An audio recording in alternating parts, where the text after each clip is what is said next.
Tusikuwe watu wa kutakia watu mabaya. Mungu ndiye alikuleta hii dunia na alikuleta na sahani yako, alikuleta na mipango yake. Wacha kutengeneza mipango yako katikati ya mipango yako. Naitwa Prof. Na leo nataka tuongelee jambo moja lenye nimeona watu wengi wakilifanya ama tukilifanya mahali popote tunapata fursa ya kuishi na watu. Especially si nyumbani pale, si kazini, sio yani vibarua, mahali unafanya vibarua za kisiku, mahali pale popote pale shuleni. Kuhusu hii watu kuandarate watu wengine ama kuwadhalau kwa sababu ya mahali wametoka ama jinsi wanavyoonekana muonekano yao. Limekuwa jambo lenye watu wengi wamezoea kulifanya, na sijui mbona, sijui kwa nini. Na wacha nipeane hii mfano. Sababu ya sijui tunaweza jaribu kujadiliana kuhusu sababu. Sijui sababu, watu wanakuwa na sababu nyingi kama jealousy ama vibaya, kuona mtu vibaya, kumfikiria vibaya pale, yani mtakii mema. Kuna wengine si hata kutakii, haoni kama unaweza kuwa kitu, maybe kwa sababu ya mahali umetoka pale. And a time comes whereby uanga saa zingine na maliza mtu nguvu pia ya kuendelea, kwa sababu kila mahali unadharauliwa, mtu hakuoni kama mtu anaweza enda mbele.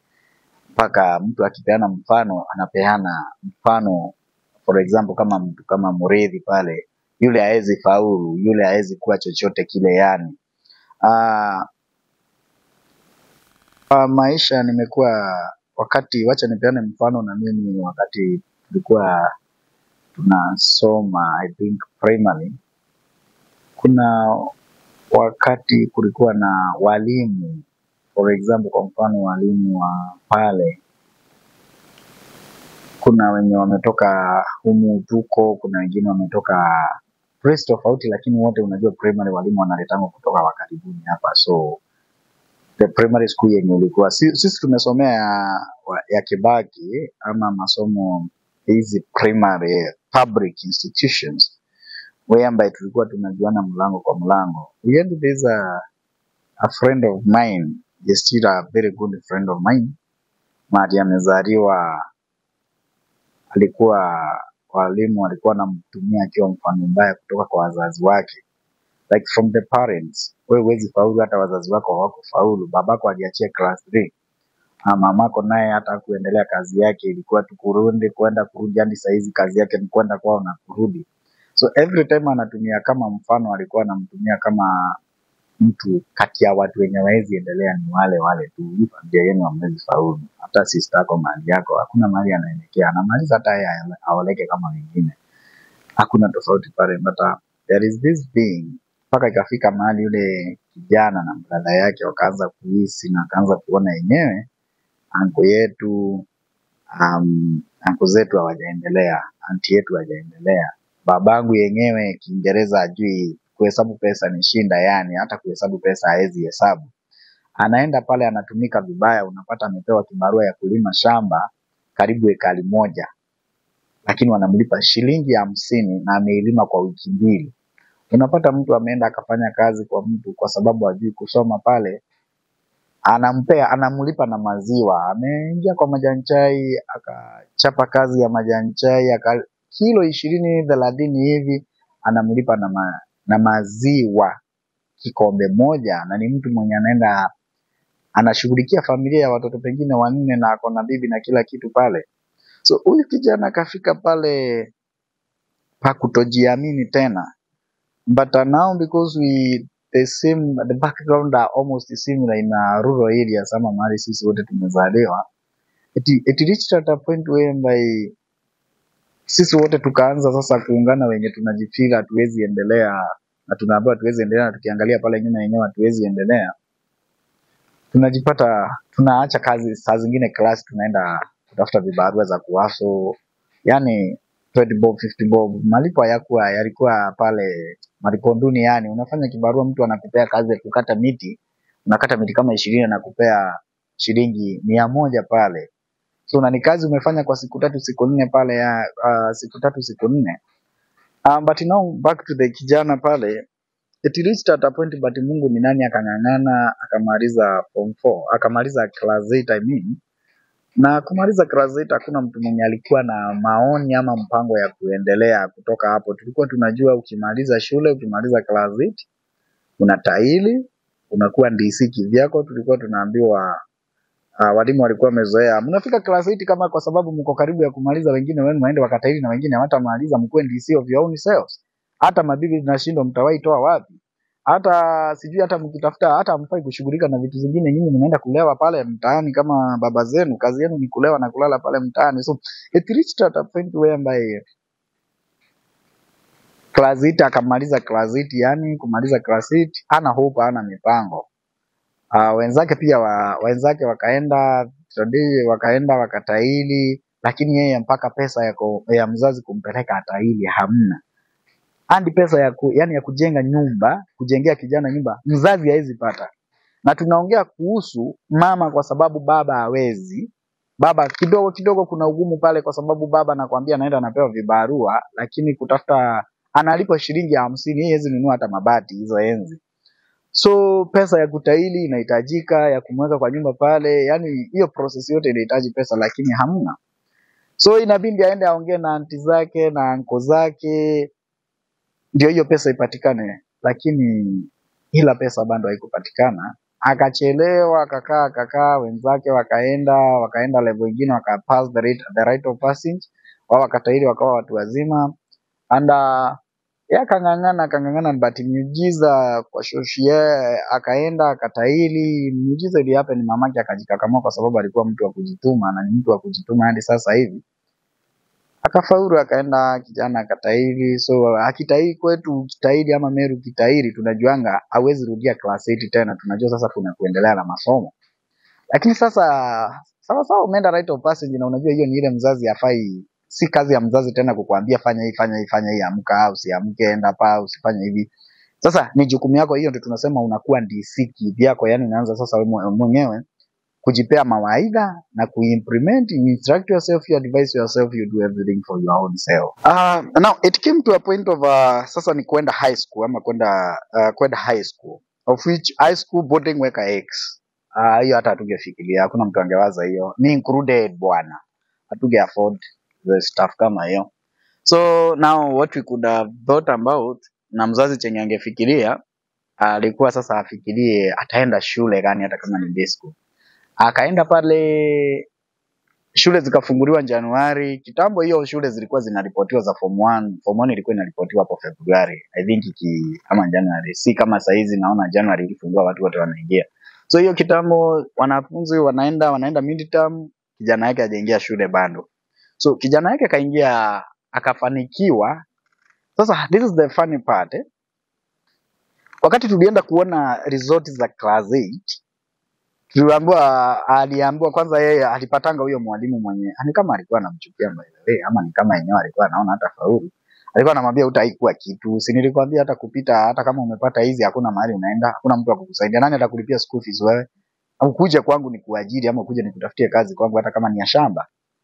And the funny thing, it came at a point where sasa babake akaenda, alikuwa mtu hata kama si msomi, si mtu anakuelewa ama kujua mambo ya pesa sana. Alitoka akaenda kuaso zake zile za hataki kujua mambo ya kusoma ama nini. Lakini mamake alikuwa na hiyo kitu kwa roho, like watoto wangu watasoma, watakuwa kama baba, watakuwa kama mama. So tukaangalia result, mama akaenda, kijana shule zikarudi, watu wakarudi wakaenda admission ya form 1. Kijana pale hajaenda bando. After midterm ndio alipata shilingi 2,000. I think that time day school ilikuwa inalipisha 3,500 per term. 3,500 ama ilikuwa 2,500 per term actually, not 3,500. So the funny thing, alienda akaomba pesa, mamake alienda akaomba, msichana mmoja alikuwa anamaliza form 4 akamuomba blouse, sio shati. Akamuomba fulana ama mnaita vipi, the sweater, akaomba sweater na akaomba the blouse. Then akamuombea, akatafuta shilingi 200, akaenda akamtuma aende anunue akanunua long, yani the trouser ya kwenda pale shuleni. Akaenda akamtafutia shule, kijana akaenda akaingia after midterm. So swali walimu wakamuuliza ataweza kumanage kweli, na unajua wengine waliripoti na wamefanya mpaka midterm nini na nini na nini. Mama akamwambia hiyo ndio ni muda nimeng'ang'ana nikapata pesa, na si nimepata yote, nimepata shilingi 1000, kwa sababu kumbuka ile 2500 inafaa kulipwa, si eti yako nayo ataenda apeane, ni ile kidogo 1000 kununua shule amepata, kwa sababu kumbuka anapunguza 200 hapa na pale ya kushughulikia hizi, na kuna vitabu tulikuwa tunaambiwa tuingie nazo, lazima aingie nazo. So tukaenda tukang'ang'ana pale, tukang'ang'ana pale. Wacha niseme tukung'ang'ana sisi, kwa sababu sisi wote tulikuwa tunang'ang'ana kijetu kwa wazazi wetu tofauti, wazazi walikuwa wanang'ang'ana. Akaenda akaingia form 4, akaingia form 1. Oh, sasa story ikaanza. Huyu na yeye peke yake anadhani ataweza. Wacha tumungoje tuone watoto watafika wapi. Wacha tungoje tuone. Ameamua atumsaidie. Vitu zingine watu wanaanzanga hawajui kama hata watamaliza. Unachukua mtoto mpeleke form 1 na hata school fees ya form 1 yenyewe huna. Alafu sasa mpaka form 4 kuje kutuita, uanze kutuita hapa, kupiga geti mlango kwa mlango ukiomba like msaada, ukiomba usaidizi. Tukusaidia na school fees, mtoto amefukuzwa. Atafukuzwa na atarudi nyumbani. Na hakuna mtu atamsaidia, atakuja tumpee kibarua yake ya kuchuna kahawa, ama ya kwenda kwa majani chai, ama ya kwenda ukulima wote ule, ama kutukatia miti kwa mashambani ama makadamia, ile kazi yote, lakini huyu hatumsaidii. But na watu walikuwa wanaongeza vitu by the way kwa masikio ya mama. People are shameless. People are evil. Yani watu ni wabaya. Hawakuwa wanaficha. Someone could talk na mamake akuja apite hapo, na wanamuongea bwana, unasema wacha apite. Hata sijui wanaenda kukula mandizi tu peke yake, hata haina viazi. Yaenda kuchemsha wakula wiki nzima, ndio wamekuwa kikula. Hata ukipitia hapo kwa barabara hapo nje tu utaona, utaangalia kwa mandizi hapo uone ni mandizi tu yamemwagwa pale, yani ni mandizi tu ya maganda ya mandizi yamerushwa hapo tu yachemsha. Hata mandizi yenyewe wenye wanapikanga haijakuwa. Wanangojana tu kidogo wanatu. Watu yani wanakufuatilia mpaka kwa nyumba, wanaona ukulangi mandizi hamna, mandizi ndio unakula, na unangojanga tu kaanguke. Unaona vile mgomba inatokanga hivi tu, kiangalia chini kianza kutoa, yani mandizi tu peke yake imekauka, imeshikilia kidogo ndio inapikwa pale. Ni ukweli, that was the life anyway. But people could still talk, and the mother could not give up and could not listen. Yeye alikuwa mtu wa kujituma hapa na pale, kibarua anatoka kibarua hapa. She was like alone, yani know this kind of a thing. So kuna of course watu wale kijijini wazuri. The funny thing, mtu mzuri mwenye anakusupport ni mwenye pia anahitaji usaidizi, yani it's somebody else who needs that kind of help too. So wanapatana pale, ni kusaidiana tu kwa maneno, kuongeleshana. Mungu atatusaidia siku moja. Anyway, kijana alienda Mungu akaenda akafanya mtihani yake ya kwanza end of semester, end of term. But to make it like sound real good, and to make it Mungu kuaibisha watoto wao wengine, hata kama wanaongea vibanji, wako na uwezo wa kulipa hiyo school fees yote, kupeana kila kitu, uniform wananunulia watoto wao mbili nini. They could do a lot of things for their kids, na waliingia shule mapema. Lakini this guy aliingia shule later. Aliingia late, I think 1 month wakafanya mtihani. So kufanya ile mtihani, yeye hata kushughulika na results, ndio alikuwa anajua kupita sana. But the funny thing is called A- that end of semester. And watoto wote wanaongeanga dia, walikuwa wanapata C-, B-, C+, but he was the only among the only top guys among I think the 10 mwenye alikuwa amescore the A-, and then wakumulate walimweka I think number 4. Apart from the A friends of course that were there.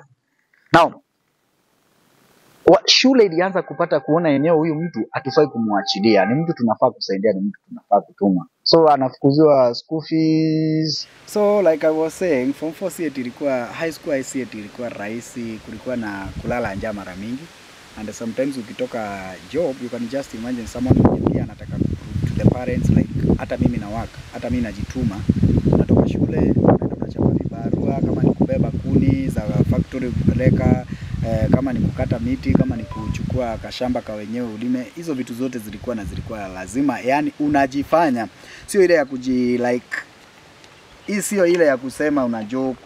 Lazima unajituma bwana, utafuta kama 100 hivi, sasa unaenda unanunua unga unapeleka nyumbani. Sasa zingine at least we change some diet, or at least you change some diet. So apart from that, Form 4 alimaliza Form 4, then akapita vizuri, aliscore very good grade to university. I think it's a B+ or so. So the guy ended up sasa lazima fundraising ingefanywa hapa. And now remember, lazima you have to invite the very same people wenye wanga wanaongea vibaya kuhusu familia yako. You know, maskini ni maskini walai, na ukihitaji umehitaji. And this mother, this parent was like, lazima watoto wangu wa make it. Whether ni kuomba nitaomba, whether ni kwenda bila kiatu nitaenda bila kiatu, hata kama ni reso nitazifunga 3 zenye zimekatika mararu, yani nitayavaa, lakini huyu mtoto lazima ataendelea. Anyway, and I'm giving an example of one son among many. So the part came whereby unajua mchango ilikuja, amemaliza Form 4, watoto wetu wake wamepita, ni kama aliendea urogi akaroga wetu hakuna mwenye alimanage kumake it. So wetu wote wameanguka, wake ndiye amepita. Ni kama hiyo shule huyo ndiye alikuwa anasomesha peke yake. Kwa hii kijiji wengine wote waanguka, wake upita. So aliturogea wetu, wake ndio wapita mitihani, wake ndio waende university. Wacha tuite, tutaenda. Wacha tumsukume tu. Na wengine sifiki, siendi, huko siendi. Huyo ndiye sisaidii. You know, it's funny how sometimes community wanga wanadharau watu mpaka kiasi ya kuambia. And someone could enda umwambie asiniite, unatuma barua, unatuma ile kandi ya kualika watu fundraising, mtu anaikatakata na anairusha. Unafika kwa barabara, wewe mwenyewe ndio ulikuwa unapeana, wewe ndiye mwenye sherehe, unapata hizo barua venye uliziandika majina zimerushwa kwa street, zimerushwa kwa barabara, yani kwa kijiji huku tu. Ukirusha, ukiangalia kwenye kando kidogo, ukichukua ile unasoma, unaona huyu nilipea, huyu fulani nilipea Josephat, imerushwa hapa. So hata wenye umetuma wenyewe wakupelekee ni wasaliti, hawakutaki mazuri, hawataki familia yako mazuri, hawataki watoto wako mazuri, kwa sababu wako na roho baya, already wanakuhisi vibaya, wanakutakia mabaya. They are wishing you bad luck in your generations.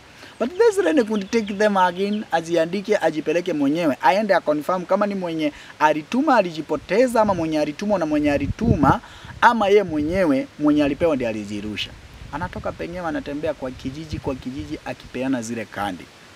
Akapeana, mchango ikakuja, tukachangia sana. Vijana walika yetu ndio wengi bana, ndio wengi walijituma, wakakuja vijijini, wakajituma fundraising, tukaendea viti kutengeneza primary school pale kwa kiwanja, tukaomba, tukapewa. Of course mzazi alikuwa anafanya hizi kazi zote kwa sababu Mungu ni mwema anyway. So it happened, akaenda university, but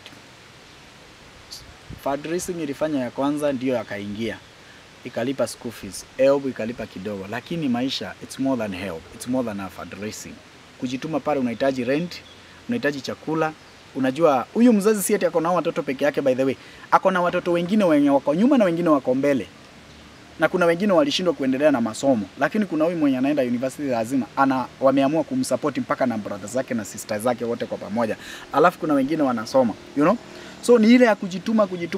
Second year, third year inabidi anandifaa, kimeumana anandifaa, anatoka shule anarudi nyumbani. So alimaliza akaingia kufanya mambo ya accounts economics or BCom or something. But then it was a very good, ilikuwa good course until today it's a good. Anyway, Mungu akiwa na mipango na hata ufanye course gani kitu ya maana, ata make you work, it will work. Hata kama ni ya kuosha, umefanya clearing and forwarding, Mungu anakusikia na anakushikilia vizuri sana tukifika pale. Nao alimaliza, alingangana akamaliza shule, akapata kazi. The guy got a job in a very big organization. Sasa hapo ndipo, wacha nirudi hapo kidogo. Kumbuka wale watu walikuwa wanaongea mabaya, trust me, people could talk bad. Na wakati huyu mzaya alikuwa anangangana, alikuwa anaenda anaomba, anapitia kwa tajiri ama kwa mtu mwenye ako na shamba kubwa, mandizi imeanguka pale, anamuomba na anamkataza. Anamwambia hiyo mandizi siwezi kupea hiyo mandizi, ni ya ng'ombe. But she could plead tafadhali naomba unipe watoto wangu watalala njaa. And somebody could get the courage kuambia mzazi kwa macho hivi, ulizaa wengi kwa nini? Ulizalia nani? Ungezaa wenye ungeweza kulea.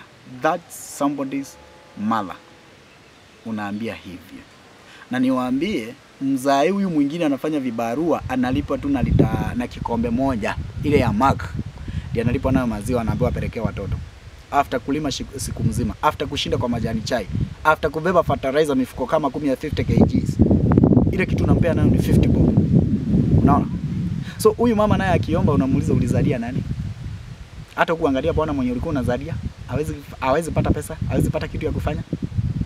What I'm saying here is, people are evil, people are bad, people wishes others bad all the time.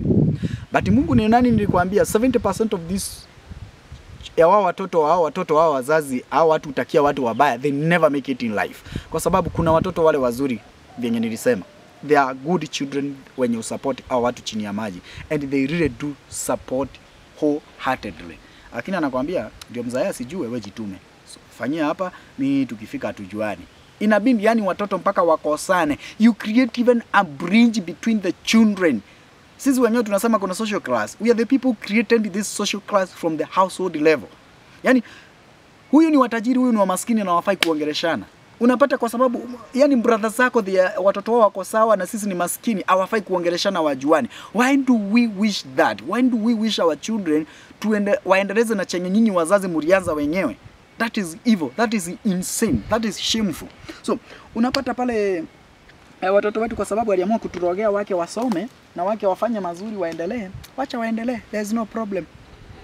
So watoto wanaendelea, mtoto akaendelea, akapata job, akapata wera, akaanza kuchapa kazi, became a senior accountant, he ended up becoming a finance manager in that organization, and that organization God anakuanga na mipango. Alimweka kwa organization yenye inafaa ya kusaidia watu. This organization ya kusaidia watu wenye wajiwezi, watoto, orphans, sana widow, poverty and everything on those interior of the marginalized areas, but he could tap from anywhere. So it came at a point wale walikuwa wanaongea mabaya, wanaenda kwa mama, si tunaomba utusaidie uongee na yule kijana wako, anitafutie huyu kijana wangu kazi, atoke nyumbani hata kama ni ya kuosha huko nasikia ni kuzuri, ndio unaona kijana wako anakuja na magari hapa, this time anakuja na hii na tena ameanza kukujengea. Mama ako pale tu anaendelea kuimba nyimbo zake akisifu, akisikiza, na saa zingine she was a good listener kwa sababu ni mtu anamcha Mungu sana. So hakuwa anajanja, hakuwa anaongea sana. Anakusikiza na hakuwa anakukumbusha chenye wewe mwenyewe ulisema, kwa sababu already ushakumbuka. Kuna aibu ya kukuja uketi kwanza ujianze kujielezea shinda za mtoto wako asaidiwa na mtoto mwenye ulikuwa unasema huyu mtoto aendi mbali, huyu mtoto hatutaki aendelee, huyu mtoto hatumtakii mema. It reached at that point. Sasa unaenda kupembeleza, mama, ongea na kijana yako, haiko hata kama ni nini, asaidie huyu mtoto wangu. Hata kama ni kazi, wewe atoke nyumbani kwa sababu amekuwa mlevi, tumempeleka kila mahali, tumemtoa nyumbani, tumemtafutia kazi, akirudi maybe akipata mwanalika mwenzake atafaulu ama ataweza kushikilia, at least ajishikilie kitu chochote pale. Bibi ndiye huyu amepata watoto ametuachia, bibi alienda, yeye ni mlevi mwenyewe, sasa hao wajukuu mimi nafaa nishughulikie. Lakini huyu baba akipata kazi pengine anaweza saidia watoto. And you know women, mothers are mothers. Nila anasema nitaongea na yeye nisikie venye atasema, kama kuna nafasi yoyote haya basi anaweza saidia. But the time came whereby now sasa watu ambao wakifanya fundraising kwa ile kijiji, fundraising guest of honor ni yeye. Kuna medical bill inachangiwa, mtu wa kwanza kuitwa ni yeye. Kuna high school mtoto anaenda university, mtu wa kwanza kuitwa ni yeye. Kuna mtoto ameshindwa kulipa bill ya hospitali, ile organization ya mtoto wako inaweza saidia ni yeye. Ilibidi mama aanze kuact as a bridge between the son and the community to support the community wengine, hata wenye wange msalimia kwa barabara kwa sababu akona umaskini na aonekani kama mtu anaweza faulu ama watoto wanaweza faulu. Unaona? Mtu anaona uwezi faulu na bado anakutakia usiwahi faulu kwa hii maisha. Mbona utakie mwanzako asifaulu? Mbona utakia watoto wa wenyewe wasifaulu? Mwenye alikuwa anakunyima mandizi yenye anapea ng'ombe anakuambia pengine nilikuwa nienda kupea ng'ombe, chukua uende upelekea watoto wako. Ndiye sasa ameanza kukuja kukuomba msaada. The kid, watoto wenye mnadhalau, ule mtu unadhalau, yule jirani unadharau, siku moja atakuwa kuja kuwa suluhisho ya mashinda mingi yenye unapitia. Anaweza kuwa ni brother yako, anaweza kuwa ni sister yako. Wacha kumdharau. usiongee. Kama hauna kitu ya kusema, achana nayo, tuachane nayo. So kijana alikuja kufaulu na akaendelea na maisha. Lakini niseme nini kuhusu hii story ya kwanza?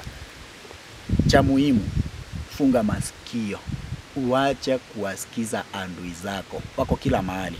Hii pande, juu chini, uko na maadui. Uitikie usiitikie. Anayekuchekesha leo pia ni adui yako. Huyo mwenye anakuchekesha hapo, lakini kwa jambo, ukitaka kujua rafiki yako wakati uko na umekaukiwa, wakati unahitaji usaidizi, wale watu wapatikanangi. Kwa mazuri wako hapo kuchekesha, wako hapo kukuongelesha vizuri. Usitakie mwingine mabaya. Na kama hutamfanyia mazuri, haya basi muache, achana naye kabisa. So funga masikio, focus. Huyu mama amekuwa akifocus kwa maisha yake. Watoto wake wote 4 wameenda university na wamemaliza. Hata mwenye alikuwa wa kwanza alimaliza college na akapata diploma, saizi anafanya degree. Wote wameingia masomo, wote wamesoma. Wote anatumiwa akiwa mfano. Tuige mfano ya wale watoto, tuige mfano ya wale watoto. Na ndio wewe utumike na watoto wako watumike hivyo. Chukua jukumu leo la kutoongea wengine wa mabaya, vibaya, kutowatakia mabaya, na kufocus na mambo ambayo yanasaidia mwenzako. Kama unaona yenye unachokisema akisaidia yote, kiache basi. Tuko sawa sawa pale. Na wacha niwapee mfano wa mwisho wa mtu mwenye alikuwa pia na haya mambo mabaya tu. Rafiki yangu alikuwa anafanya kazi kama mtu wa kuosha kwa company fulani. Kwa ile company alikuwa na supervisor mwenye alikuwa ampendi. Sijui watu wanakuanga na bad blood kwa nini? Why should you have a bad blood towards somebody mwenye umepatana kikazi? Jamaa hata nini kifanyika, the supervisor could always complain about ni yeye. Najua ni yeye. Hata kama hamtasema ni yeye, najua ni yeye. Najua ni yeye amefanya. Huyu sijui nani alimleta hapa. Yo. Kazi wengine wakiripoti saa 2 alikuwa anaambiwa unafaa ufike hapa 7:30. Na wengine wakitoka saa 11, yeye anatoka saa 11:30, lakini anahitaji ile kazi kwa sababu anajua mahali ametoka. Huyu mtu alikuwa anamwambia hii kazi najua utaiacha. Nitakusukuma hadi uachane na hii kazi. And it reached at a point. Tulikuwa tunaongea naye, namwambia wewe endelea kuvumilia, Mungu atafungua njia. Mungu atafungua njia tu. Kila kitu iko na wakati wake, kila kitu iko na muda wake. And it reached at a point tukapatana na yeye, nikamwambia kuna candidate ka accounts kako hapa. Jamaa alikuwa amefanya accounts, ni kazi ilikuwa imekosa, alikuwa amefanya mpaka CPA 5. Alikuwa anang'ang'ana amalizie ya mwisho. Na alikuwa amefanya I think diploma in business alikuwa amefanya diploma ya finance. So jamaa hakuwa anaongea, and supervisor hata hakuwa anajua huyu jamaa ni msomi. Alikuwa anajua ni cleaner tu aliletwa, lakini alikuwa ready kufanya kazi yote na alijituma. Amesoma na fundraising. Ameenda vibarua za kufua, ameenda vibarua za kulima mashamba ya wenyewe, kuchimba choo ndiye asome. Amekosa kazi, amepata kazi ya cleaning, na amekuja akapata mtu wa kumfrustrate zaidi kwa maisha, more than amefrustratiwa na maisha. You can just imagine bana. Mtu hapo tu ni kukufrustrate kila wakati, kila muda. Now, what happened is, jamaa alifika nikampea candidate ka accounts, wewe si apply hiyo, si naona inaitisha hiyo accounts. Aka apply, lakini kwenda akapata kwa interview akaulizwa kama anajua mambo ya corporate banking ama ya corporate insurance pale hospitali, kundi una insurances hospitali, claim forms nini. So yule jamaa akaenda akapata job, akasema yeye anajua mambo ya corporate, akona experience, ameifanya mambo ya insurance wakati alikuwa internship, na akaenda attachment internship hapa na pale. Wenye walikuwa internship hawakumchukua, walimrelease after the internship ya 6 months. So wakamwambia haya basi, kwa kashia wacha tukupeleke kwa corporate kundi una insurance, ndio tuko na deficiency. Tuko na mtu mmoja mwenye ameenda leave ya 3 months ya maternity, ameenda maternity leave. So for 3 months tutakushikilia hapo, then tukurudishe hii side nyingine. But the guy vyenye alienda akachapa work, the other person alituma after kwenda leave ya maternity, alituma resignation letter, na kumbe alikuwa mondosi pale. After 1 month alituma resignation arudi. So huyo jamaa atoki kwa corporate. So it came at a point yule supervisor wake mtoto akagonjeka. Kuna mtu aligonjeka kwa familia, I think let me say the husband aligonjeka. Nakumbuka yeye insurance yake ni hizi za serikali tu peke yake anatumika. So akakuja akaambiwa, so your husband anahitaji surgery, I think ilikuwa ya appendix. Yes, ilimove kwa sababu ilikuwa imefura. So na ni emergency na inahitaji kulipwa tu, inahitaji kulipwa I think ilikuwa more than 100,000, you know, alikuja in a private hospital which pesa ina vary. Alikuwa another complication because the mzee was I think in dialysis too and everything. Wacha nikwambie, unatakia mtu mabaya yenye anakufuata mpaka bado hujui ni kwa nini. So mzee ako dialysis, anaendanga dialysis na tena appendix yake imeleta issues, so inafaa itolewe. Now akakuja akajaza NHIF as an emergency, ikakataa kuapproviwa. Mara ya pili ikarudishwa, ikaritaniwa tena, haijaapproviwa. Akaambiwa alipe tu premium. Akalipa tu premium. That is 12K 2 years. Akailipa. Tena imekataa. Akasema I just want to see the manager. Nataka kuona mkubwa wa corporate aniambie hapa shida ni nini. Nimeenda mpaka kwa NHIF office nikaambiwa hakuna shida iko hospitali nini na nini na nini na nini, kwa sababu nimelipa premium and everything else. You know the way people talk when they are desperate and whatever. Akaingia kwa ile ofisi. Yes, wacha nione huyo manager.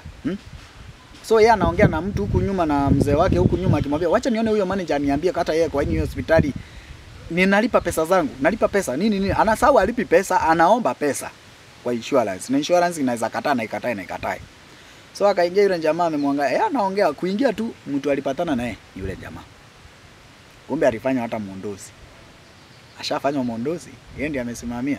And then the only way that he did, alimwangalia, akamuuliza, hujaacha kupiga kelele, hujaacha kuongea hivi mama.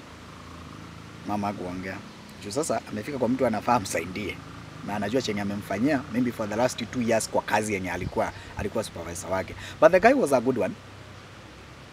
Alichukua karatasi zake akamwambia subiri hapo nje. Akajijaza tena akafanya, akaenda akarudisha tena, akareturn tena kwa NHIF. He followed it up within 1 hour ikakuwa approved. Akakuja akampitia tu hapo within 1 hour. Na mama kutoka kwa hiyo kiti na hakuweza kuongea tena. Nguvu ilisha mpaka watu wanamuuliza, "Mbona mama amekuona aongei?"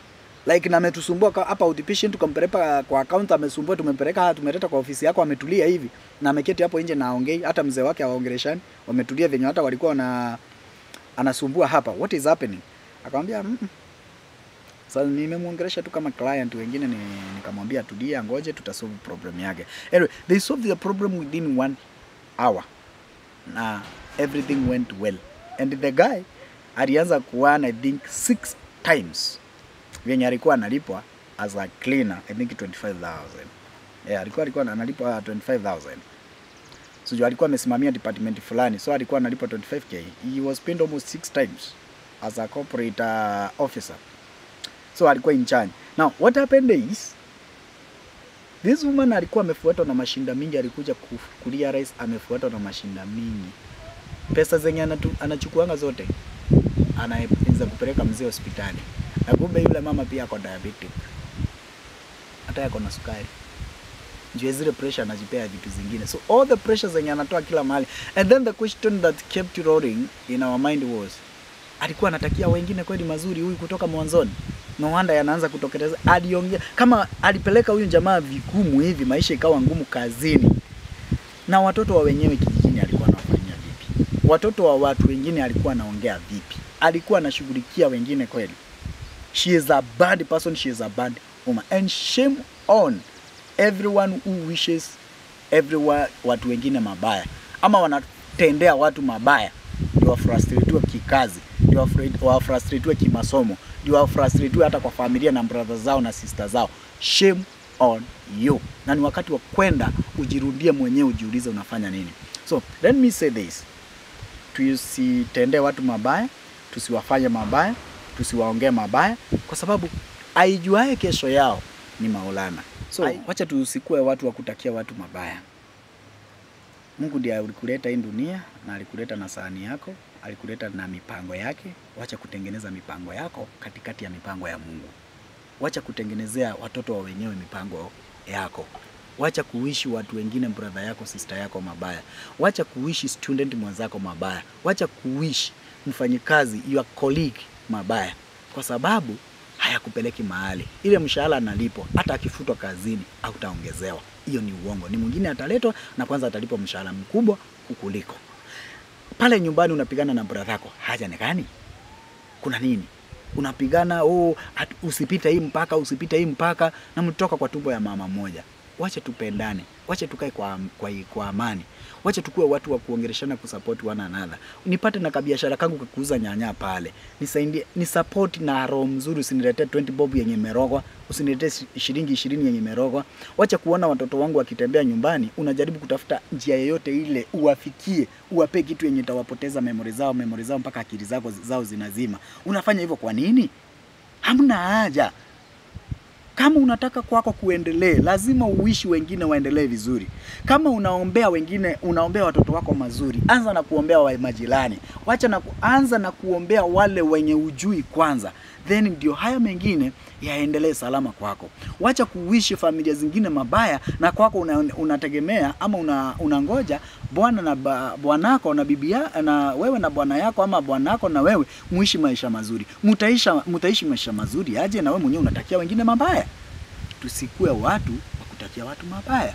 Wacha tukue watu wa kutakia watu mazuri. Wacha tukue watu wa kufanyia watu mazuri. Iwe ni kazini, iwe ni wapi, naomba tukue watu wazuri. Tukue watu wenye kufikiria mazuri. Tukue watu wenye kutendea watu mazuri. Na tutaenda mbali. Hii maisha ni mapito. Haya maisha ni mapito ya dunia. Tunapita. Hii utajiri unaroga wenzako, unawaroga kwa maneno, unaongea mabaya ukitafuta utajiri. Hii utaiacha humu duniani. Tulikuja bure na tutarudi bure. Hizi vitu tunatafuta ni za kutuweka tu maisha mazuri ambayo si ya kung'ang'ana. Lakini mchanga tutarushiwa wote. Hata ukijengewa by the way kaburi, iwekwe mawe, bado kwa mchangani. So, nasema hivi. Hii muda uko nayo humu duniani Mungu amekutengea. Tuitumie vizuri kwa kuishi watu wengine mazuri, kuwafanyia mazuri, kuwaongea mazuri. Na kama una cha kuongea, nyamaza, kuwa mtu wa kunyamaza. Tusemange yule aongeange asemangi chochote. Kama unaenda sherehe ya mtu kumufanyia mambo mabaya, kumpelekea pesa ambayo umepeleka kwa walogi ama umepeleka pahali popote, achana nayo. Kana 50 yako, kana na 1000 yako, kwa sababu haisaidii. Inaenda kuharibu na itakurudia. Kila kitu iko na njia ya kurudi kwa mwenye alianzisha. So naomba tukue watu wenye roho nzuri, tukue watu wa kufanya mambo mazuri. Na hapa ni Hakash Studio. My name is Prof again. Na naomba share this story to somebody else who is out there. Mwenye unajua anatendea watu mabaya, mtumie hiyo clip. Mwenye unajua rafiki yako pia anatendea rafiki yake mabaya, mtumie hii clip, acha isikize. Share, watch, subscribe to our channel for more inspirations. Na cha muhimu zaidi, like and tupe comment. Kama umeipitia, by the way, kama umeipitia chochote kile, hebu tengeneza just even tuandikie tu hapo kwa ujumbe. Tuandikie hapo chini tu chenye umeipitia na chenye kimekuwapenia kwa hii maisha. Even you can come up with a clip na ututumie kwa email yetu, iko hapo. Email yetu inakuanga hapa chini ya hapo kwa the comment. It is always there. You can just email us, you can WhatsApp us, you can reach us to us. Tuongee, tuambiane ukweli. Hii dunia tuko na muda mchache, so wacha tuongeleshane, wacha tuambiane ukweli, tusaidiane kuishi maisha mazuri. So subscribe, watch, share, like, give a comment, hit the notification key time kuna kitu mpya ina come through pale, and then tuendelee pamoja. So usinichukulie vibaya, usinitakie mabaya. Hii ni channel yangu. Ingia pale, subscribe. Kwa nini? Kwa nini unione mabaya? Tuonane till next time.